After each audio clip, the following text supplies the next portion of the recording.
கொல்லங்கோடு அருகே ராணுவ அதிகாரி வீட்டில் 22 பவுன் நகை மற்றும் பணம் கொள்ளை. கன்னியாகுமரி மாவட்டம் கொல்லங்கோடு அருகே உள்ள மணலி பகுதியைச் சேர்ந்தவர் அஜிகுமார், வயது 50. ராணுவ வீரரான இவர் தற்போது அந்தமானில் சிறப்பு அதிகாரியாக உள்ளார். இவருக்கு சுபலலிதா என்ற மனைவியும் ஒரு மகனும் உள்ளனர்.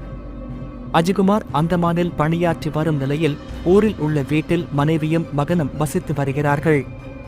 இந்த நிலையில் பொங்கல் விடுமுறையொட்டி மனைவியும் மகனும் கடந்த 11ஆம் தேதி வீட்டை பூட்டிவிட்டு ஹைதராபாத்தில் உள்ள உறவினர் வீட்டுக்கு சென்றனர்.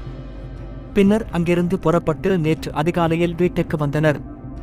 அப்போது வீட்டின் முன்பக்க கதவு உடைக்கப்பட்டு திறந்து கிடந்ததைக் கண்டு அதிர்ச்சி அடைந்தனர்.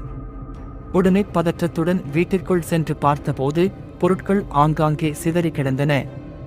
மேலும் படுக்கை அறையில் வைக்கப்பட்டிருந்த பீரோ திறந்த நிலையில் கிடந்தது. அதிலிருந்த 22 பவுன் தங்க நகைகள் மற்றும் 12,000 ரூபாய் ரொக்கப்பணம் ஆகியவற்றை காணவில்லை. இதுகுறித்து உடனடியாக கொல்லங்கோடு போலீசாருக்கு தகவல் தெரிவிக்கப்பட்டது. உடனே போலீசார் சம்பவ இடத்துக்கு விரைந்து வந்து விசாரணை நடத்தினர். மேலும் கைரேகை நிபுணர்கள் வரவழைக்கப்பட்டு அங்கு பதிவாகி இருந்த ரேகைகள் பதிவு செய்யப்பட்டன. அத்துடன் மோப்பநாய் மூலமும் சோதனை நடத்தப்பட்டது.